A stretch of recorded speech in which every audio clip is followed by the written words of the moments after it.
Last week we offered an analogy, and it's one that we've spattered in and out for a long time. Imagine you standing at the top of a hill. Maybe you're in San Francisco. It's a good place to envision. And your car's there. It's out of gear. The parking brake isn't on. It's just sitting there. Gravity is just holding it there. And something just nudges it, maybe even a little wind current, and it just barely begins to roll downhill, just barely. But you're standing right there, and you're aware of what's comfortable and what's not comfortable. So you just step in front of it, put your knee against the bumper, and that stops that. That's all it took. It was so simple.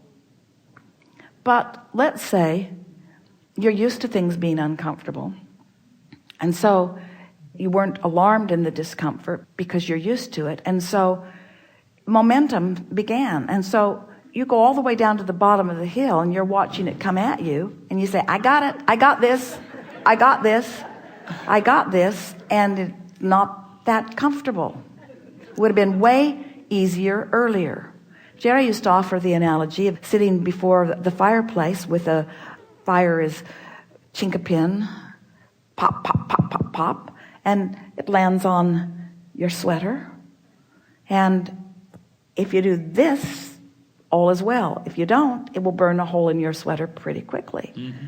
And so conceptually, it's just a matter of being aware, but it's not monitoring thought and guiding thought.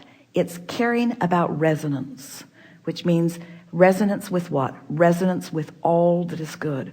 Resonance with every request I've ever made, with what I put into my vortex before I was born, with what I've been adding to it ever since. Resonance.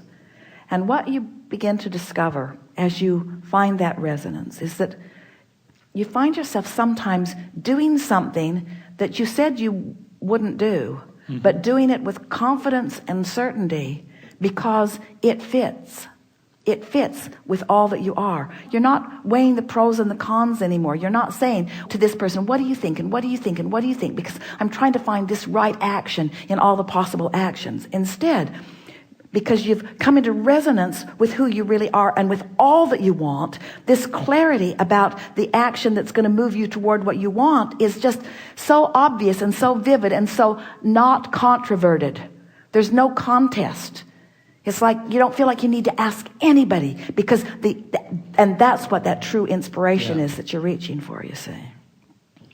This is a big conversation, and you felt it on every level. We know you did. Yes. It's just a matter of being easy about it and caring about resonance with Source. Because Source is standing over there in alignment with all that you are, all that you've become vibrationally. And that resonance leads you to the path of that. And so then you discover that this conversation isn't about action or non-action, because there's a whole lot of action involved. When that resonance comes, your inspiration to move forward in a direction is very, very powerful. Yeah, I feel sometimes that I'm so much in my head and trying to wrestle this thing to the ground and stop it and fix and change things that I don't want. And let us give you something really fun. You're going to like this. When you're struggling in your head, that means you got all this contradictory energy going on, and you're not in your grid, you're not in alignment, and so it's a struggle because you're outside of alignment. When you take the time to get into alignment by being general and getting out ahead of things, then it doesn't feel like struggle in your head. It feels like this is what I'm going to do. It feels like a good idea. It feels like, yeah, I'm going to do this, and then you find yourself saying things with confidence and certainty, because you're in complete alignment, you see. So we've said it in a lot of different ways over time. We've said, get into the vortex and then. Esther, we've teased about her. She would say, I don't have time to meditate. And we would say, you don't have time not to meditate. Why not take the time to do the thing that prepares the grid so that everything can be realized, so that you can realize a good idea. Realize. Can you feel the difference in the way? Realize it, manifest it, experience it, actualize it, be aware of it, observe it, see it, comprehend it, get it, so that you can get it. So that you can be in the gettable, itable place. Get it. I can get it. And the reason I'm getting it is because I stopped the struggle, because the struggle felt uncomfortable. Esther said to herself a lot because there were things she didn't want to think about and things that she couldn't keep from thinking about. They were things that had happened. They were like emblazoned on her brain, so she kept thinking about it. She didn't want to think about them. And so she started saying, well, that was unpleasant. Well, that was unpleasant. After a while, she started saying, well, that was unnecessary. Well, that was unnecessarily unpleasant. Until after a while, she just started talking herself into more pleasant thoughts about more things. Until it's really rare now that something comes up that gives her a flashback that she doesn't want to have active in her vibration, you see. Mm-hmm. That was unpleasant. Why am I pondering that? It's like tasting something that tastes awful and saying to your friend, oh, try that. That's just awful. Yeah.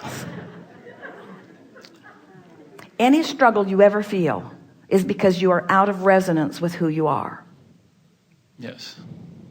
So stop it. Okay. Thank you.